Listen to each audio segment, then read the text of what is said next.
할렐루야.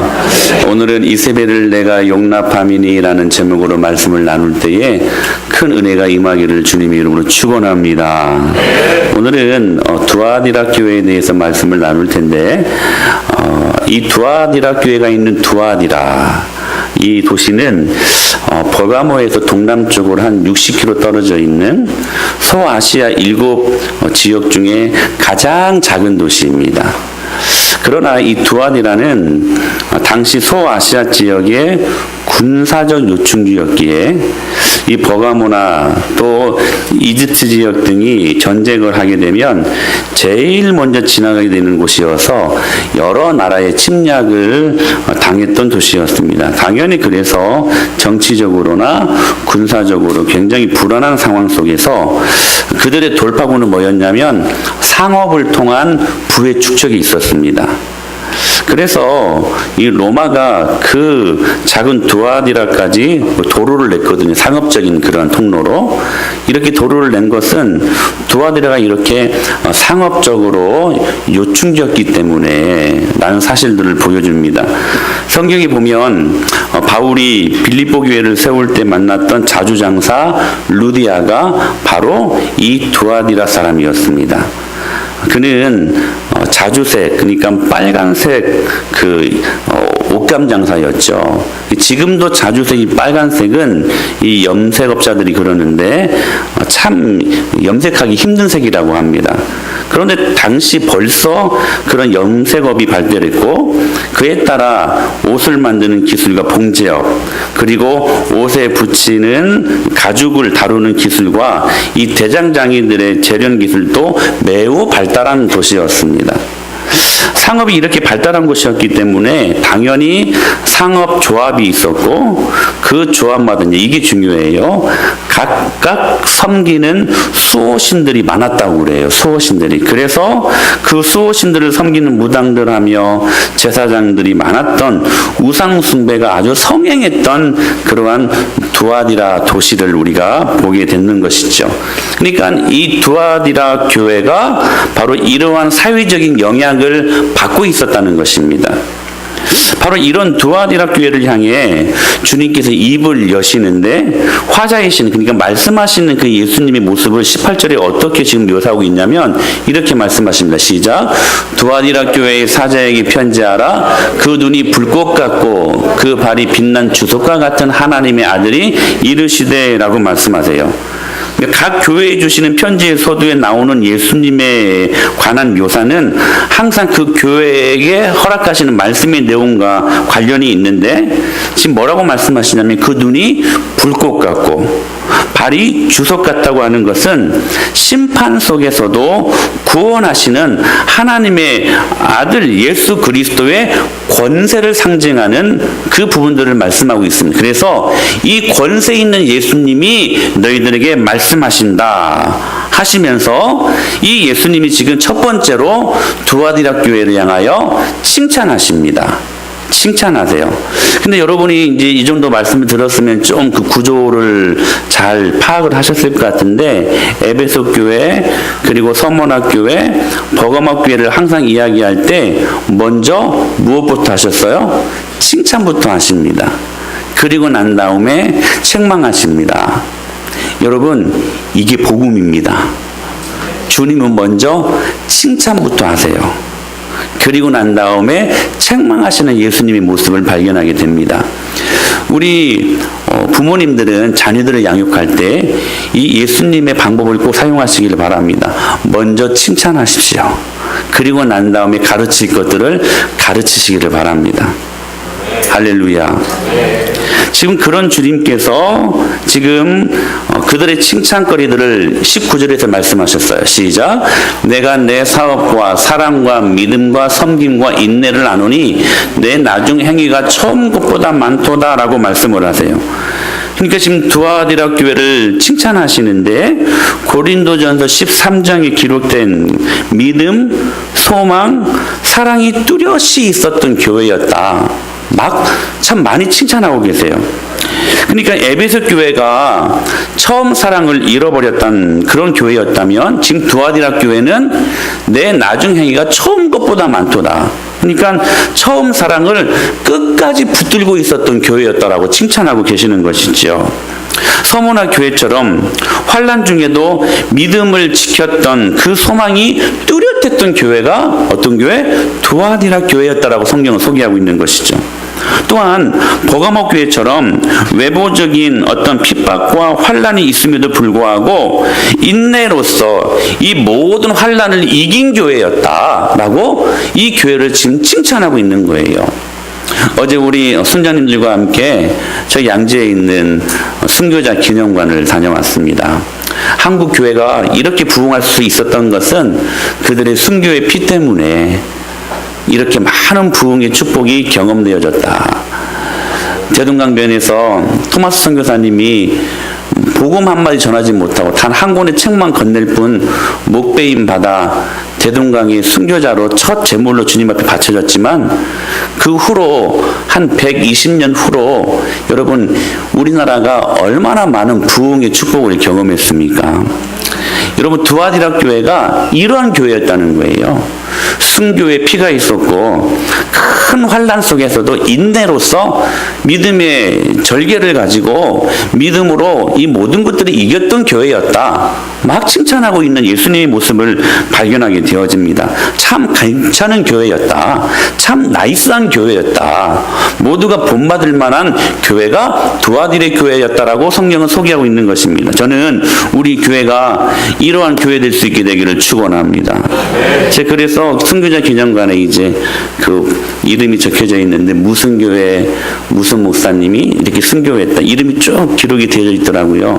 제 마음속에 그런 바람이 있어서 은혜마을교회 순교자 한성범 목사 그리고 그 밑에 누구누구 집사 되기를 원한다고 하니까 이게 선뜻 대답을 빨리 안 하시더라고요. 그래서 이건 참 축복인데 라는 생각이 들었음에도 불구하고 이 일은 결코 쉽지 않은 일들인데 두아디라 교회는 그러한 전통이 있고 그러한 훈장이 있는 교회였다라고 그렇게 칭찬하고 있는 것입니다.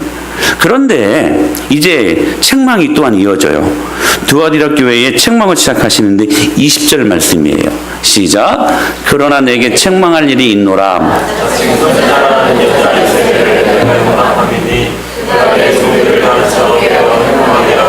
우상의 제물을 먹게 하는도다.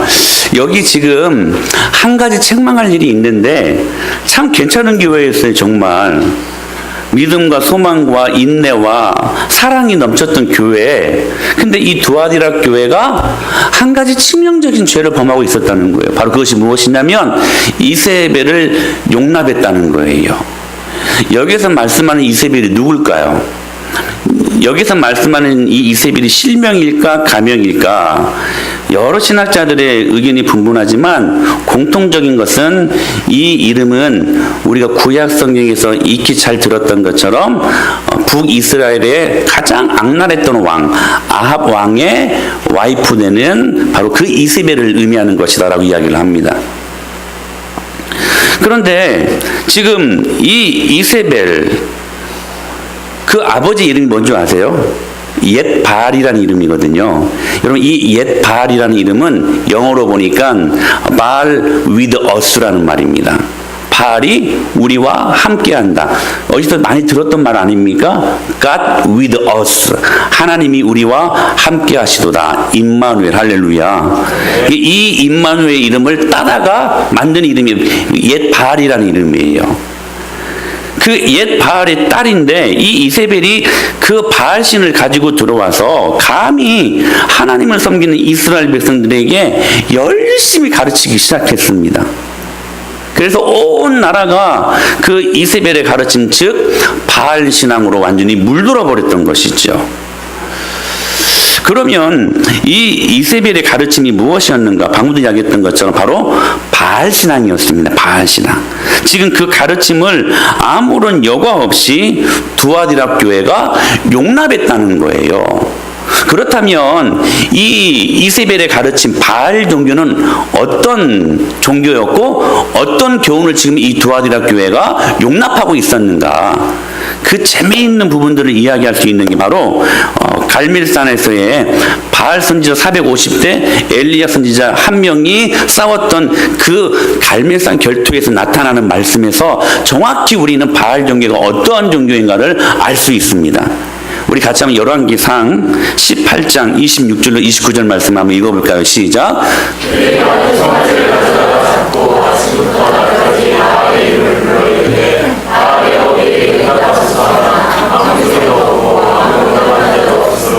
그들이 그 쌓은 제단 주위에서 뛰놀더라. 정오에 이르러는 엘리야가 그들을 조롱하여 이르되 큰 소리로 부르라. 그는 신인즉 묵상하고 있는지, 혹은 그가 잠깐 나갔는지, 혹은 그가 길을 행하는지, 혹은 그가 잠이 들어서 깨워야 할 것인지 하며, 이에 그들이 큰 소리로 부르고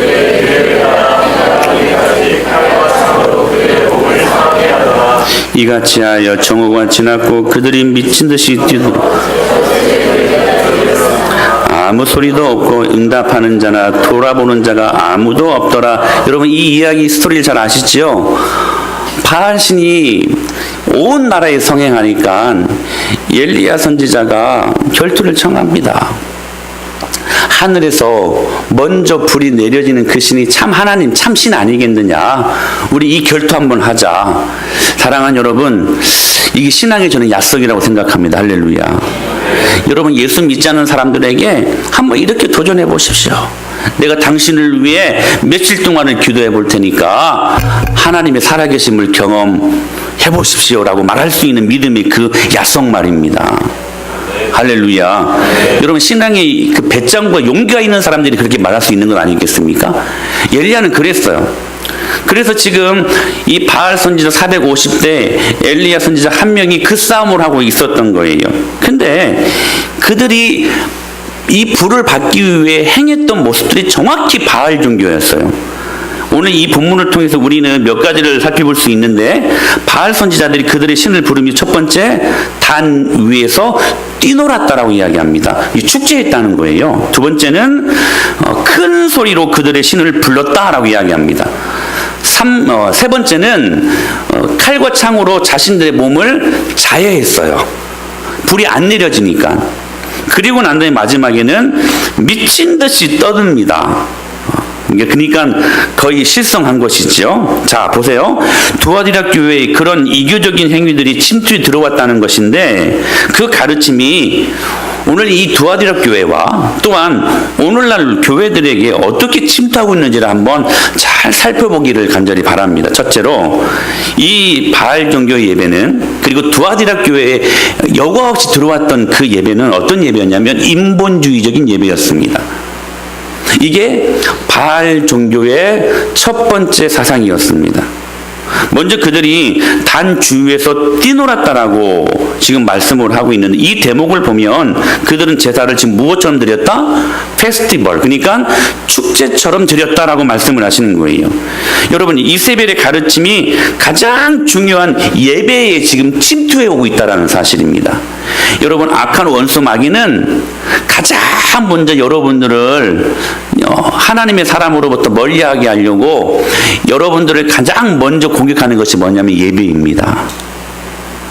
꼭 기억하셔야 돼요. 예배를 먼저 공격해 옵니다. 지금 이세벨의 가르침도 그랬고 두아디라 교회도 이것을 허용하고 있었다는 거예요. 자, 여기서 보십시오. 제사를 축제처럼 드리는 것이 뭐가 나쁘냐? 우리는 흔히 그러잖아요. 목사님들이 예배는 축제처럼 페스티벌로 잔치처럼 드려져야 된다. 여러분 그런 말들을 많이 듣지 않습니까? 근데 이 지금 바알 종교자들이, 이 선지자들이 축제처럼 이 제사를 드렸다는 것, 이게 또 두아디라 교회에 들어왔다는 것이 뭐가 나쁘냐라고 말할 수 있는데, 여러분 우리가 가끔 예배는 잔치라는 말을 합니다. 예배 안에 어린 양의 혼인 잔치라는 말이 있을 정도로까지 우리는 그 기쁨을 갖고 예배를 드려야만 합니다. 오늘 이 예배가 여러분 축제가 되는 기쁨의 예배가 될 수 있게 되길 축원합니다. 그런데 중요한 것은 이거예요. 이 잔치는, 이 축제는 여러분 나의 기쁨과 나의 즐거움을 위한 잔치가 아니라는 거예요. 주객 전도가 이루어지면 안 된다는 거예요. 오로지 예배는 하나님만 찬양하고 할렐루야.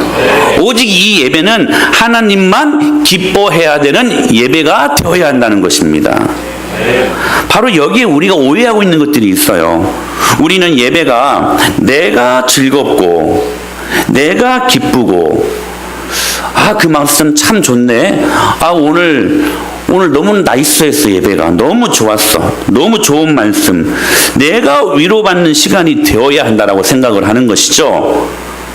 그래서 예배 시간에 나를 즐겁게 해줄 멋진 밴드도 있어야 되고, 우리 신금을 울리는 멋진 멀티미디어도 있어야 되고, 그리고 예배가 다이내믹하면서 지루하지 않아야 되고, 이런 예배를 우리가 선호한다라는 사실입니다. 그리고 그런 예배가 있는 곳을 좋은 교회로 생각하고 그렇게 교회를 선택하는 경우가 있다는 것입니다.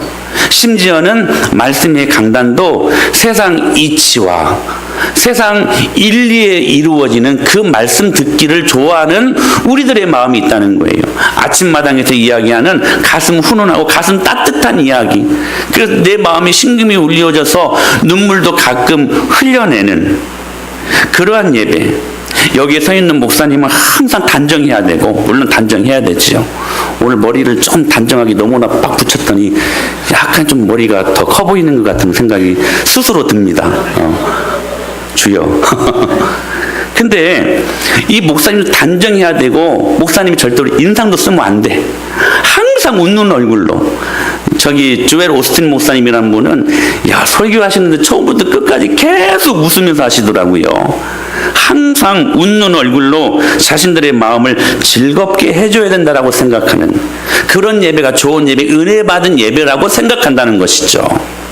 그리고 언젠가부터 교회는 그 회중들의 그러한 요구를 맞춰가기 시작했습니다. 여러분 기억하십시오. 그때부터 교회는 여러분 타락의 그 길을 걷기 시작했던 것입니다.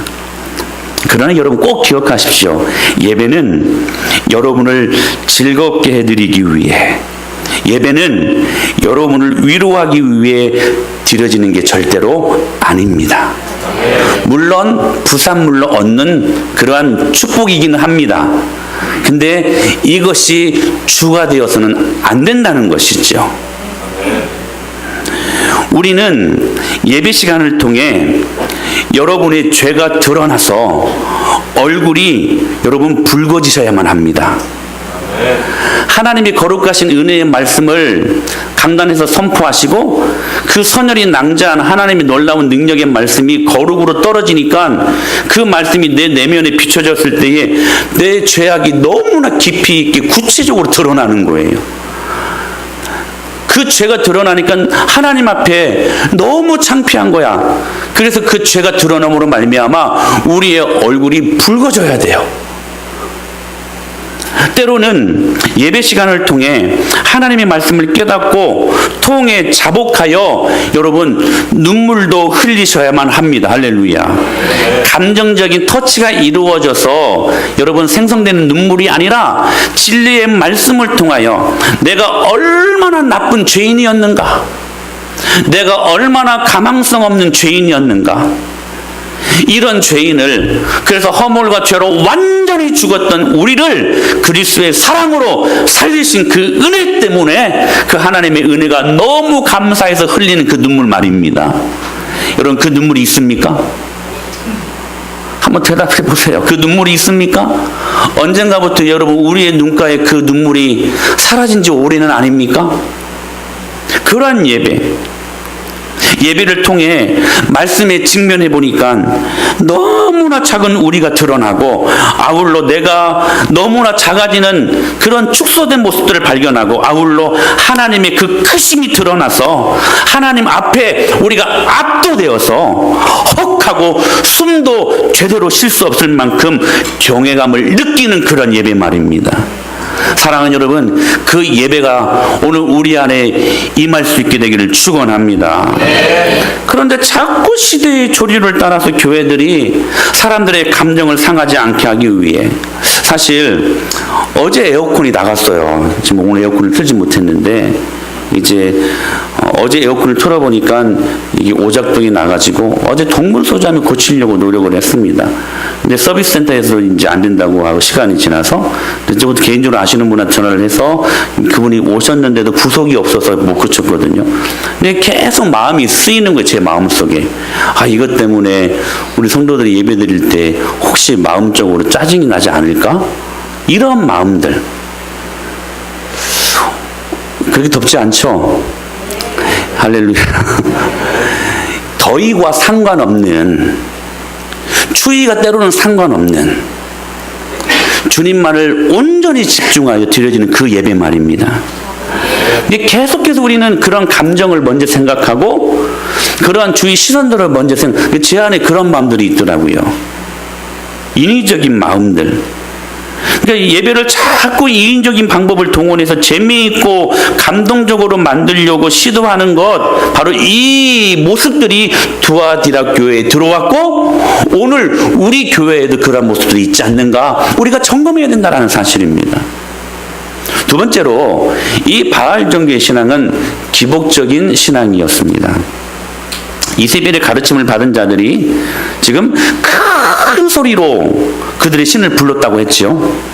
큰 소리로 부른다는 것은 단순히 목소리를 크게 했다는 그래서 신을 부른다는 의미가 아니라, 여기에는 그들의 신이 살아있다는 확신이 없어서 조바심을 내는 하나의 인간적인 행위를 의미하는 것이라고 볼 수 있습니다.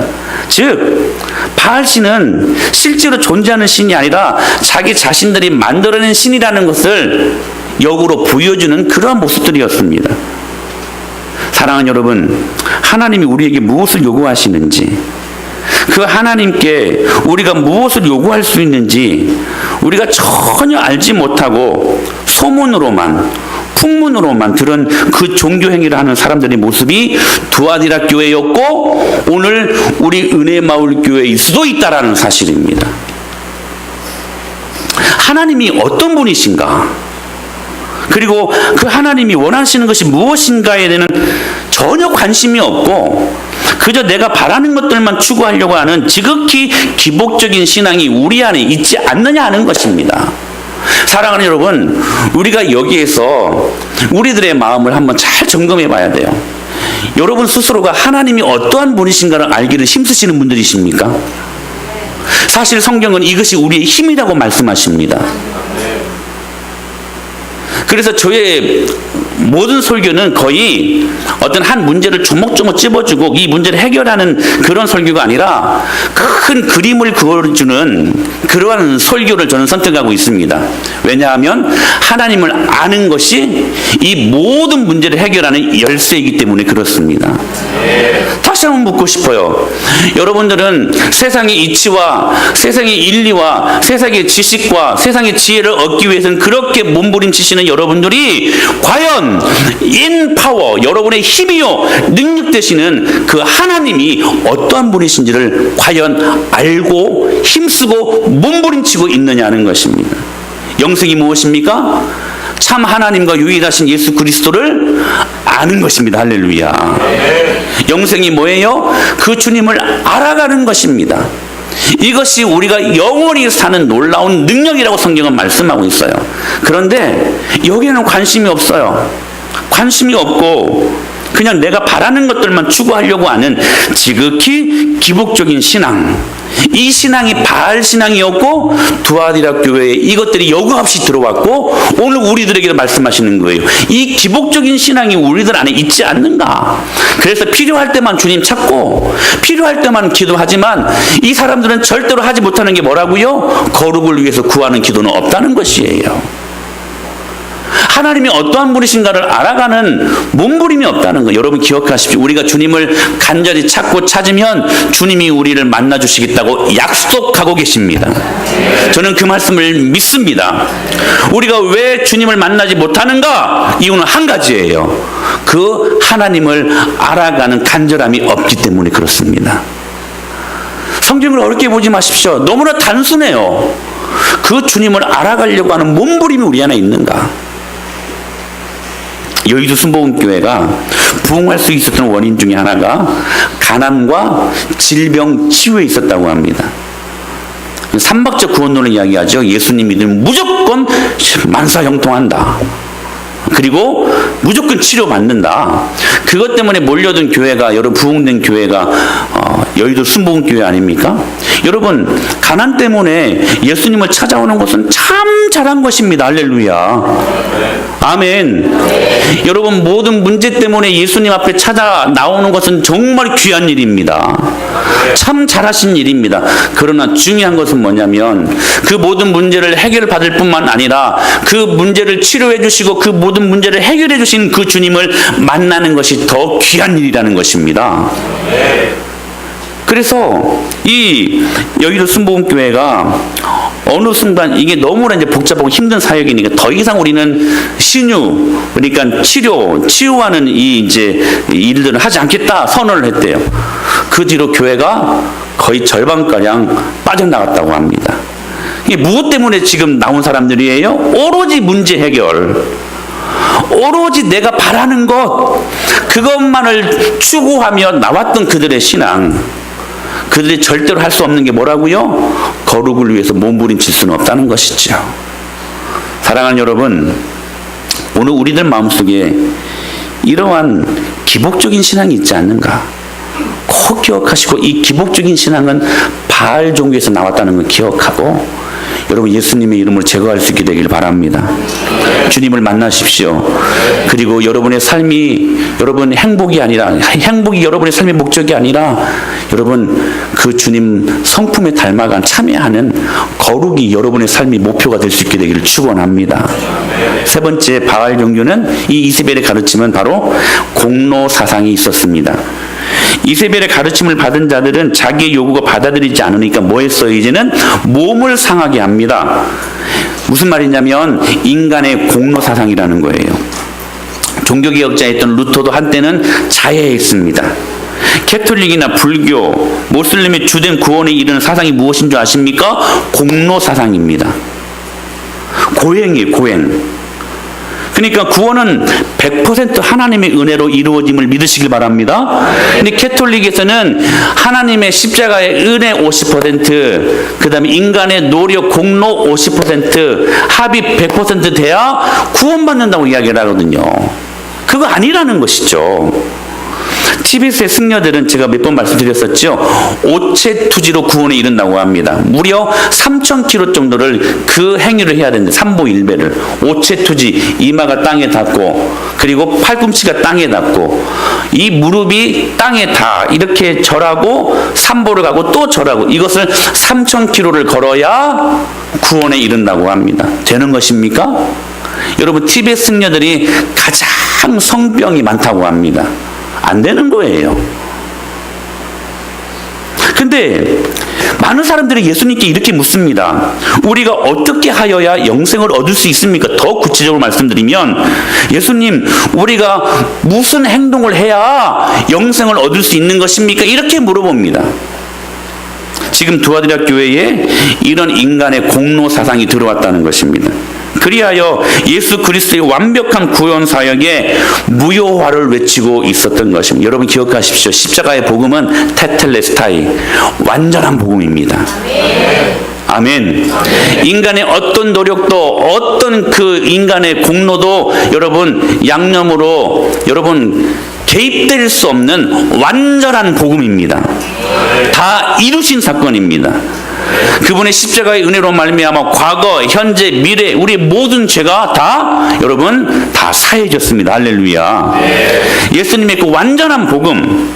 근데 끊임없이 인간의 어떤 노력과 의지로 이것들을 가미시키려고 하는 그래서 따라왔던 게 뭐예요, 여러분? 긍정의 힘 아니겠습니까? 그래서 따라오는 게 뭐예요? 적극적인 사고방식 아니겠습니까? 물론 예수님 믿으면 부정적인 사고에서 긍정적으로 바뀌게 되어 있습니다.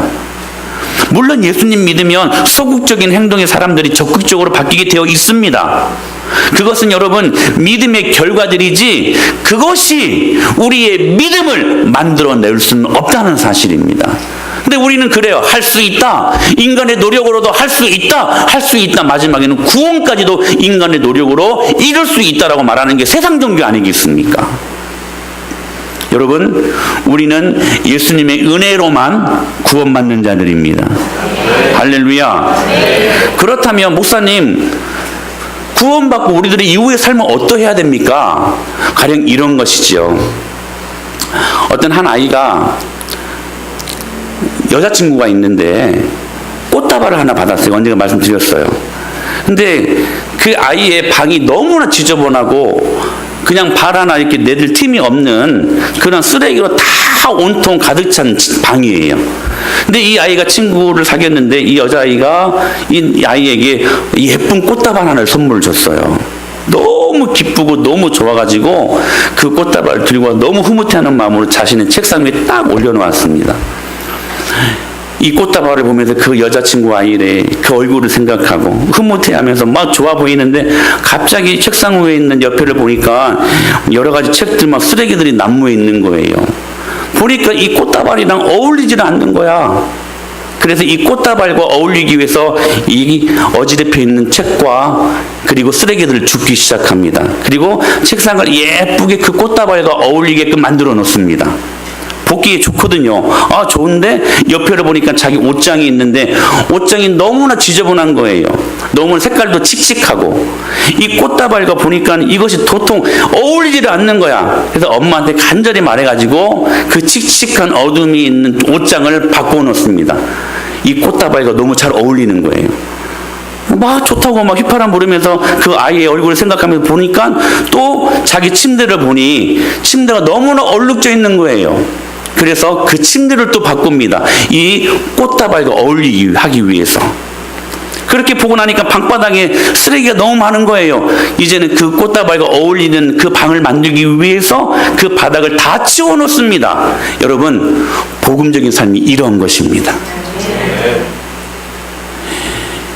착한 일을 많이 하기 때문에 우리가 공로를 많이 쌓기 때문에 예수님의 자녀가 되는 것이 아니고 구원의 꽃다발을 받았기 때문에 사랑하는 여러분, 우리의 옛 습관, 옛 성품들을 여러분 고쳐가고 그리고 제거하고 여러분 예수님의 이름으로 버려버리는 것, 구원의 꽃다발과 어울리는 삶을 내가 살아가는 것, 이것이 복음의 능력입니다.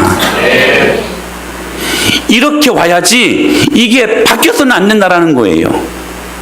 사랑하는 여러분, 우리가 주님의 자녀가 되었기 때문에 우리는 그렇게 깨끗한 삶을 살 수 있는 것입니다. 깨끗한 삶을 살기 때문에 주님의 자녀가 되는 게 아니라는 거예요. 바알 종교는 그거예요. 깨끗한 삶을 살고 공로로 여러 가지 많은 것들을 노력하고 긍정적인 힘으로 적극적인 사고방식으로 내 힘으로 열심히 살아보면 내가 하나님의 자녀가 된다? 이거 아니라는 거예요. 여러분, 우리는 저와 여러분들이 다 구원의 꽃다발을 받은 사람들 아닙니까? 아멘? 그렇다면 그 꽃다발과 어울리는 삶을 사십시오. 어울리지 않는 것들은 여러분 과감하게 버리십시오. 네 번째, 그들을 가르치면 이교도적인 예언을 하게 되어집니다. 지금 이세벨의 가르침을 받은 자는 진언, 미친 듯이 떠든다고 이야기를 하거든요. 이 말은 히브리 말로 나바라는 말인데 미친 듯이 예언했다라는 말입니다. 이 성경에서 예언이 나옵니다. 그러나 여러분 믿는 자들의 예언은 제가 단언컨대 여러분 꼭 기억하십시오. 하나님의 도우심으로 성경을 잘 이해하고 그것을 풀어서 잘 해석해 주는 것이 여러분 예언입니다. 근데 이 시대의 유일한 성경적인 예언은 무엇일까요? 그 말씀을 잘 해석해 풀어주는 거 뭐예요? 제가 지금 하는 거 설교죠. 설교가 예언입니다. 할렐루야. 막 이상한 막 신비스러움, 내가 막 지통 계시 받았다, 이런 말에 여러분 귀 기울이 마십시오. 여러분들이 정말로 귀 기울여야 될 말씀은 설교에 있습니다. 설교를 통해서 주님이 예언하십니다. 여러분들이 앞으로 가야 될 길들을 설교를 통해서 제시하십니다. 설교를 통해서 여러분이 고쳐야 될 것도 설교를 통해서 말씀하십니다. 여러분의 인생이 어떻게 구원의 꽃다발과 어울리는 삶을 살아가야 될 것인가, 그에 합당한 말씀의 제시를 설교를 통해서 하신다는 사실입니다. 가장 확실한 예언은 설교에 있습니다. 할렐루야. 그러므로 우리 주위에 있는 마치 예수 점쟁이처럼 기도원에 올라가면, 어떤 분들은 참 그것도 귀한 은사라고 생각은 하지만, 헌금을 드리면 이름만 봐도 그냥 예언하시는 분들이 계세요. 근데 여러분, 재미있는 반응은 어쩌면 그렇게 맞춘대, 어쩌면 그렇게 이름만 보고 기도 제목만 봐도 내 상황을 어쩌면 그렇게 맞추냐고 꼭 점쟁이 다루듯이 이야기를 해요. 여러분, 신뢰하지 마십시오.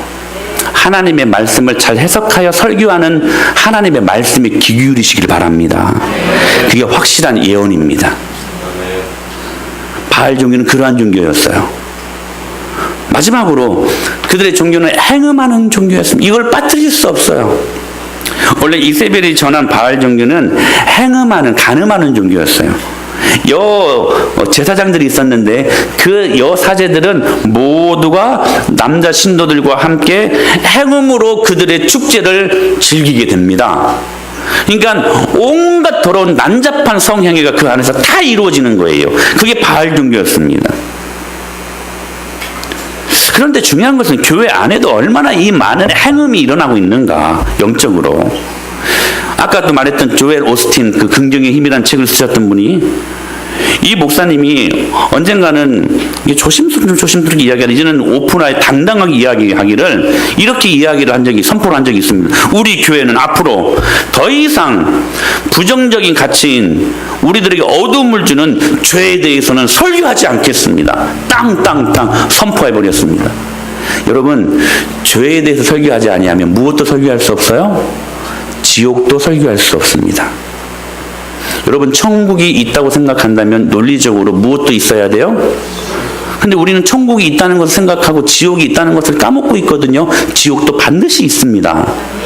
근데 이 조엘 오스틴 목사님은 자기 교회는 앞으로 죄에 대해서는 이야기하지 않겠다는 거예요. 여러분, 죄에 대해서 이야기하지 않으면 우리는 무엇을 설명할 수 없어요? 하나님의 은혜를 설명할 수 없습니다.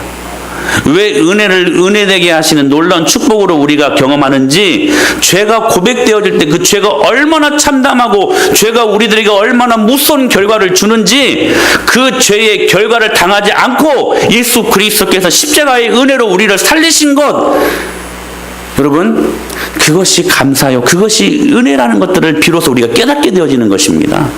그러므로 여러분, 죄에 대해서 설명하지 아니하면 우리는 결코 하나님의 은혜를 여러분 설명할 수 없게 된다는 것이죠. 영적 행음입니다. 미국의 어떤 목사님이 설교 후에 광고 시간에 이렇게 깜짝 발표를 했다고 합니다. 저는 감정적 간음을 행한 사람입니다. 고로 저는 근신하겠습니다. 이모션 어덜터리라는 것이죠.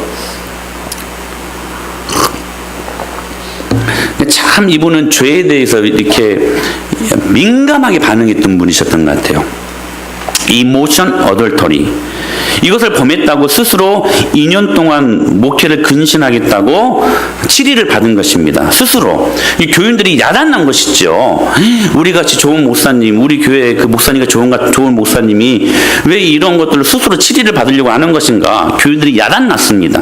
근데 이들이 헷갈리는 거예요. 간음은 알겠는데 감정적 간음은 또 무엇인가? 가령 이런 거죠. 이 목사님들이 이제 이렇게 말씀을 하시는 거예요. 목사님들도 여러분 기도 제목이 있잖아요. 그런데 이 기도 제목, 좀 은밀한 기도 제목을 누구와 나누어야 되겠습니까? 아니, 하나님은 물론이고 인간관계 속에서 목사님들이 은밀한 그런 기도 제목이 있잖아요. 성도들에게 함부로 이렇게 말할 수 없는 이 그 기도 제목을 누구와 같이 가장 먼저 나누는 것이 성경적이겠습니까? 사모님과 나누는 것이 가장 성경적이겠죠. 근데 이 목사님이 은밀한 기도 제목이 있었는데 당연히 사모님과 함께 나누는 것이 당연한데 교회 어떤 뭐 예쁜 집사님과 이 기도 제목을 나누기를 그 마음속으로 원하더라는 것이죠. 외롭고 한가로운 시간에 커피가 생각나는데 여러분 목사님들은 누구와 커피를 마셔야 돼요? 말해봐요 빨리. 여러분들이 말하지 말고 누구? 사모님과 마셔야지. 여러분 이게 정상 아니겠습니까? 그쵸? 근데 이 목사님은 외롭고 한가로운 시간에 그 여집사님과 커피를 마시고 싶더라는 것이죠. 그래서 이게 뭐지? 깊이 있게 생각한 거예요. 기도하면서. 그래서 생각하는 게 감정적 간음이다. 그렇게 생각하고 교인들에게 솔직하게 고백하고 근신을 자처해서 받은 것입니다. 여러분 그러나 안심하십시오. 저는 지금까지 아직도 아내와 함께 커피를 마시기를 원하고 아내와 함께 은밀한 기도 제목도 아내와 함께 나누기를 원하는 착한 목사입니다. 아멘. 그런데 진짜 문제는 우리 모두가 직장 생활 하잖아요. 직장 내에 이러한 감정적인 간음이 많다는 거예요. 실은 아내와 남편과 집에 있는 시간보다 직장에서 지내는 시간들이 훨씬 많죠. 육체적인 관계만 맺지 않았지 실은 이런 감정적인 간음을 우리는 수도 없이 많이 하고 있다는 사실입니다. 한번 체크해 보십시오. 이럴 때가 emotion adultery라는 거. 첫째, 우리는 친구라고 생각하고 믿는 사람들, 배우자가 있는데도 흔히 요즘 매스컴에서 그런 말을 많이 하더라고요. 여사친, 뭐 남사친. 여러분 이성간에 친구가 존재합니까? 그것도 유부남 유부녀가? 여러분 그건 교묘하게 찾아오는 악한 원수마귀의 사단의 공격입니다. 가정을 무너지게 하려고 하는. 절대로 여러분 유부남 유부녀가 여사친 남사친 있을 수 없는 단어입니다. 꼭 기억하십시오. 두 번째는 배우자 말고 그 사람이 보고 싶어. 감정적 간음입니다. 세 번째, 재미있는 이야기가 있는데 아내보다는 그 사람에게 먼저 말하고 싶. 혹시 여러분 안에 그런 모습들은 있지 않습니까? 저는 참 감사해요. 무슨 재미있는 이야기가 있으면 아내에게 먼저 항상 이야기를 합니다. 항상 재미있게 이야기를 한다고는 하지만 웃지 않는 사모의 모습을 발견할 때마다 내가 얼마나 유머롭지 못한가를 날마다 경험을 하는데 하여튼 재미있는 이야기가 있을 때만 저는 아내에게 가장 먼저 말을 합니다.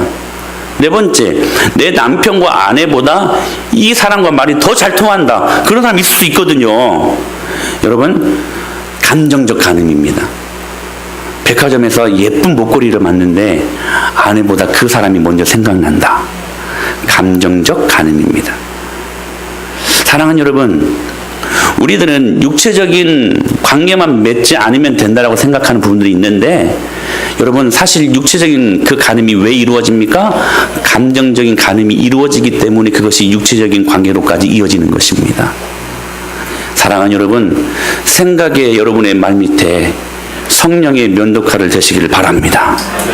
그런 생각이 들어올 때마다 예수님의 이름으로 잘라버리십시오. 그런 그들에게 오늘 예수님께서 무엇을 촉구하시냐면 회개를 촉구하십니다.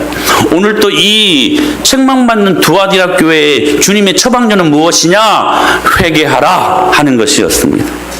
우리 21절 말씀 보실까요? 시작.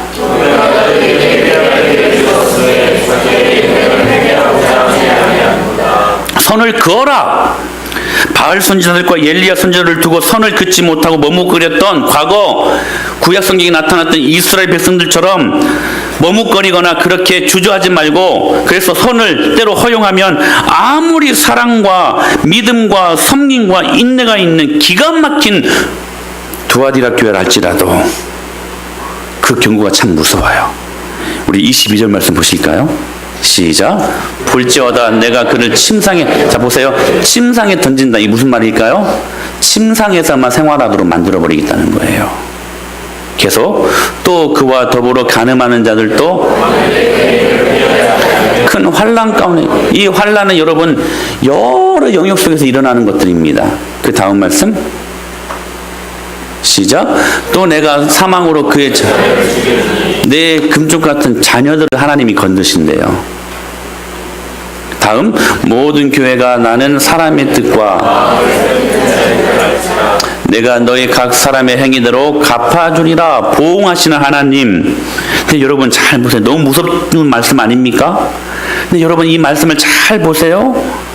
그들의 그 수많은 우상 숭배와 그리고 기복적인 신앙, 인본주의적인 예배, 행음하는 이 모습들, 이 산적해 있는 죄악들 때문에 그들을 이렇게 무섭게 심판하신다고 말씀하십니까? 이 말씀을 잘 보셔야 돼요. 그렇게 말씀하시지 않으셔요. 너희들이 지금 나를 힘들게 하는 이 죄악 때문에 내가 너희들을 이렇게 무섭게 심판하겠다라고 말씀하시는 것이 아니라 뭐라고 말씀하셨어요? 회개하지 아니하면. 이 말씀은 우리에게 여러분 복음입니다. 바꿔서 말하면 회개하면. 할렐루야. 회개하면 이 무서운 이 심판의 결과를 당하지 않게 하겠다. 다시 말씀드립니다. 그러므로 여러분 회개하라 이 말씀은 심판의 메시지가 아니라 여러분들을 살리려고 하는 축복의 메시지임을 믿으시길 바랍니다. 오늘 회개하십시오. 근데 그들은 회개할 기회가 주어졌음에도 불구하고 회개하지 않았다라고 말씀하십니다. 여러분 회개할 기회가 언제입니까? 오늘입니다. 할렐루야. 또 말씀드려요. 이 말씀은 너무나 귀한 말씀이기에 어떤 랍비가 학생들에게 회개를 가르치면서 너희들은 회개를 할 때에 죽기 하루 전에 회개해야 된다. 이렇게 말하니까 이 학생들이 너무 궁금하고 너무나 이 말이 안 맞는 거예요. 선생님, 우리가 그 죽기 하루 전에 어떻게 할 수 있습니까? 그때 이 랍비가 하는 말, 그 죽기 하루 전이 오늘일 수 있기에 오늘 회개하라. 할렐루야. 사랑하는 여러분, 오늘 회개하시기를 바랍니다. 오늘이 회개할 기회입니다. 미루지 마십시오. 할렐루야. 그때 하나님께서 놀라운 축복으로 우리를 인도하십니다. 26절 28절 말씀이에요. 시작. 이기는 자와 끝까지 내 일을 지키는 그에게 만국을 다스리는 권세를 주리니. 28절. 내가 또 그에게 새벽뷰를 주리라. 할렐루야. 사랑하는 여러분, 주님께서 만국을 다스릴 수 있는 권세를 주시겠다고 말씀하십니다. 만국, 만물입니다. 만물. 교회의 능력입니다. 우리 예비소서 말씀을 보실까요? 시작. 또 만물을 그의 발 아래에 복종하게 하시고 그런 만물 위에 교회의 머리로 삼으셨느니라. 교회는 그의 몸이니 만물 안에서 만물을 충만하게 하신 이에 충만함이니. 할렐루야. 오늘 만국을 다스릴 수 있는 권세를 주시겠다고 하시면서 에베소서 말씀에서는 그 만국이란 단어를 무엇으로 대체했어요? 만물이란 단어로 대체하고 있어요. 자, 보세요 여러분. 그리고 그 새벽별 되시는 예수 그리스도를 그 교회의 머리로 삼으시겠다라고 말씀을 하십니다. 오늘 이 말씀은 정확히 이 말씀이에요. 만물, 제가 계속 반복하죠. 만물, 이 만물이 뭡니까? 에브리싱이에요. 여러분이 지금 고심하고 또한 고난받고 있는 모든 지금 당하고 있는 문제들, 어떤 문제들이 있어요? 진로, 선택, 그리고 진학, 건강, 물질, 가정을 이루고 관계를 맺고 하는 모든 이 문제들, 이게 다 만물의 문제들입니다. 근데 이 만물의 문제들을 주님께서 어떻게 하셨다? 그의 발 아래에 복종하게 하셨다. 그리고 그 위에 무엇을 세우셨다? 만물 위에 교회를 세우셨다. 그리고 예수님은 그 교회에 뭐가 되신다? 머리가 되신다. 그러므로 여러분 꼭 기억하십시오. 은혜마을교회의 머리 되시고 은혜마을교회의 주인 되신 예수 그리스도를 오늘 또 믿는 사람들은 만물을 주님께서 해결해 주시고, 할렐루야, 만물을 통치하게 하는 권세를 주셨다는 사실입니다. 여러분, 이것은 놀라운 복음입니다. 그러므로 여러분 교회 안에 깊이 속하십시오. 교회가 답입니다. 지금 그 답을 우리들에게 회개하는 자들에게 부어주신 축복으로 말씀하고 있는 거예요. 골로새서 말씀도 한번 보실까요? 시작. 또한 그가 만물보다 먼저 계시고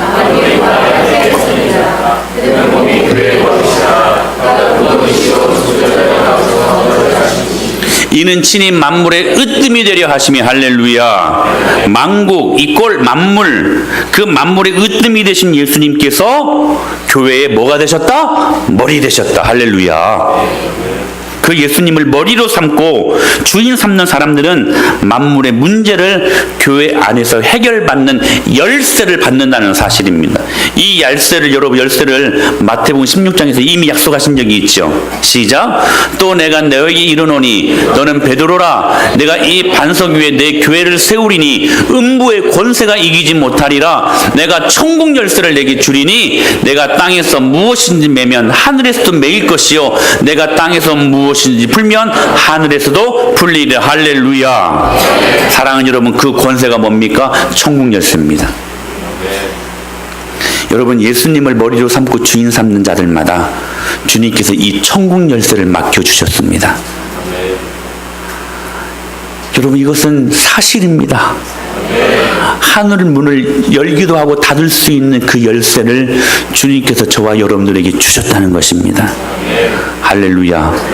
그 권세, 그 능력, 그 authority, 권세, 권위를 우리에게 허락하여 주실 것이다. 누구에게?